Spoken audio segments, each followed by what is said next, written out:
channel, I'm MoedotJ, and we are locked in. Power Book 2, the season finale is here, and we all want to know, is Lauren really dead? Now, we got some reports from Gianni saying that she is, but there has been no official reports from the news or anybody else to go ahead and verify that Lauren is gone. We know that Effie was the last one with her. We also know that Brayden was supposed to get rid of her, but he didn't have enough guts and courage and gave her some money. So we're going to talk about how we actually got to this point and find out if Lauren is really dead. But first, shout out to the notification gang. If you're new to the channel, you want to be a part of it, hit the subscribe button, turn on your notification bell so you get something every time I upload. Hit that like button, it's the easiest thing you can do. Now, RIP to Zeke, he's gone. RIP to Mecca, he's gone. And is it really an official RIP for Lauren? Let's find out. This is Lauren really dead?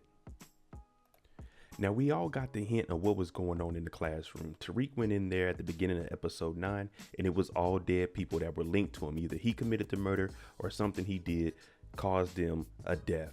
Now, we seen Carrie in there. We know she committed a suicide. We know that Monet probably had something to do with that just because of the footage. But Lauren, she never actually came into the classroom. Now, even on Courtney Kemp's Q&A, she was saying, if you look at Lauren, she never crossed through the threshold. It was like Tariq was protecting her. Now, she didn't die in episode 9 that we know of, and she wasn't dead at this point. That's because she never crossed through the threshold of the room.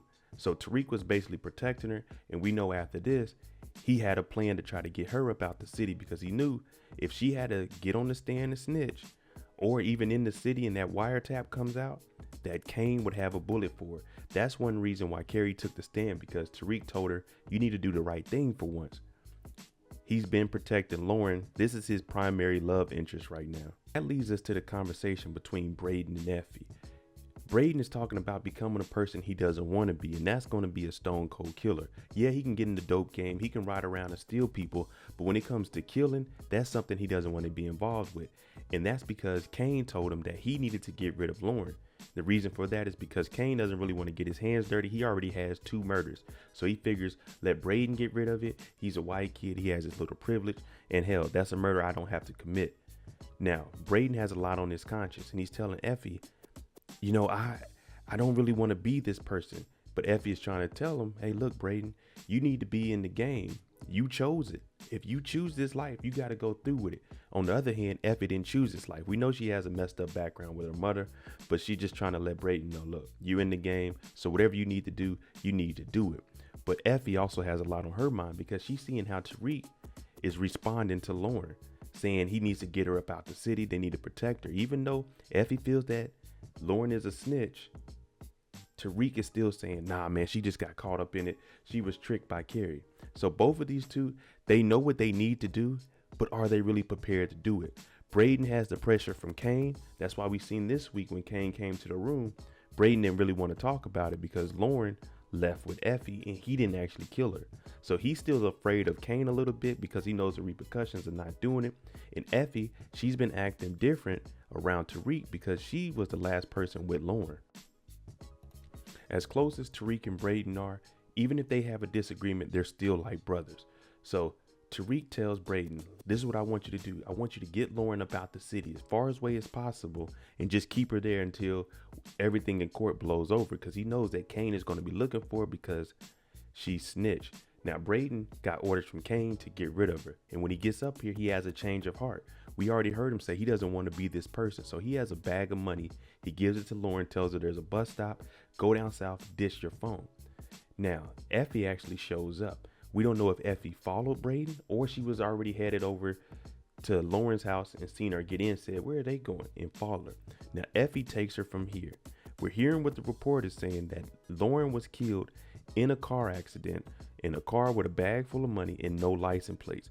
Now, I'm assuming that it was this Acura, so Effie took it off. She got rid of it. I don't know how this happened.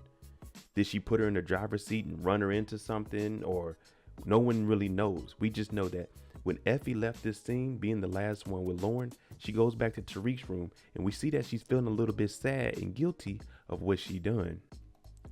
This is the cliffhanger that they give us in episode 9. When she comes home, she changes, she gets in Tariq's bed. Now, she's close to Tariq, and that's one reason she wants Lauren out of the picture. So if she really did do it, it's so her and Tariq can get closer and she doesn't have to hear Tariq worrying about it. Now, she's sitting here, and it doesn't look like she's too confident in what she did. Now, We're hearing about this wreck being a car crash. No license plates on there. Now, like I said, we had no official confirmation that she's dead. The only time that we heard that Lauren was dead was from Gianni, and Gianni was using Lauren as a witness. Now, I'm thinking that she may have been setting up Sax to see if he knows anything, or if he could dig to try to find out some information on what actually went down that night. The next morning, the beginning of episode 10, we see Tariq getting up, and what is he doing? He's calling Lauren to check on her. Now, he just wanted her to get up out the city and lay low, not run away completely. But Brayden said get rid of your phone because he didn't want Tariq to contact her or want Kane to know that she was alive. But he's trying to get a voicemail, a text message. He's trying to get a phone call returned, anything from Lauren. Now you see Effie. We seen how she was acting when she came in last night.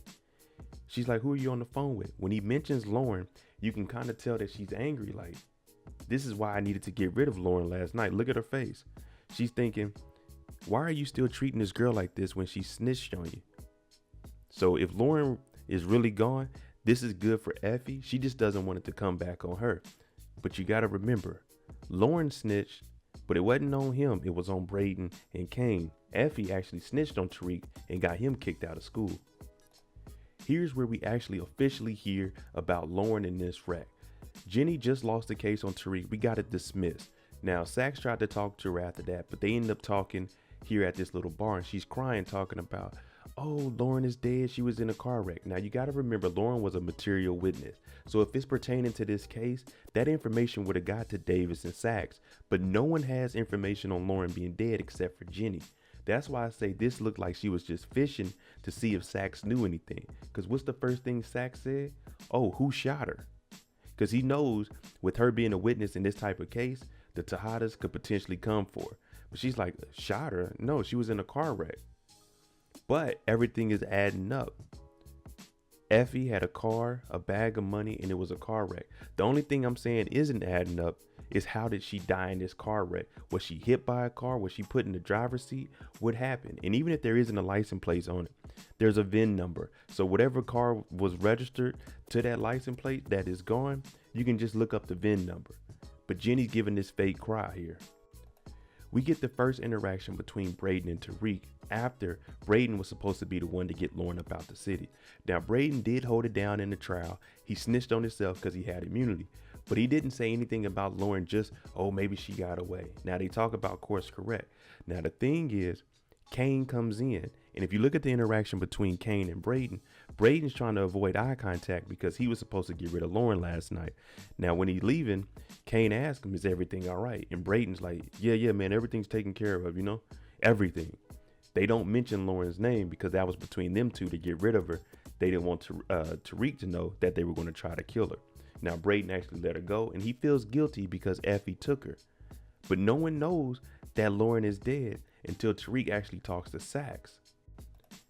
After Tariq talks to Sax and he finally tells Tariq that Lauren is dead, it gets him to thinking, what the hell happened? It was a car wreck? I didn't have anything to do with it. You remember he had his ankle monitored. So now Effie is trying to pull that role. Tariq, don't be like this. I'm here. You know, she was wearing a wire. She snitched on you. She should be good. But I'm going to support you no matter what. Now, you even hear Tariq say, if I got to go to jail, you know what I'm saying, would you still be there for me and all of this? Effie is going to show support because she sees that this is an opportunity to move her way up into Tariq's organization, or at least just be the number 2 to Tariq. But she never mentions anything about Lauren. So it makes me think that Lauren is probably dead and Effie is really covering it up. As of right now, I'm still on the fence because this is Power. Now, they said we're going to have some significant deaths, but until we find out and get a confirmation from Lauren on her Instagram, oh, Power Book 2 was the best season that I was ever on, I'm going to say that she's actually dead, but this is Power. They could have put together some plan to do a fake death. I just don't see that that actually could work in the short amount of time with her coming up missing around 10 or something last night and them just finding out. Let me know what you guys think. Is Lauren officially dead? I'm saying she is. I want to know what you guys think and what are your theories. Is she going to come back for season 3? Let me know what you think. I'm MoedotJ. If you like the content on the channel, hit that like button, hit that subscribe button. Make sure you tune in Monday night for Power Book 4 Force season premiere, episode 1 live show discussion. Thanks for watching. I'm out. Jimmy on the beat, boy.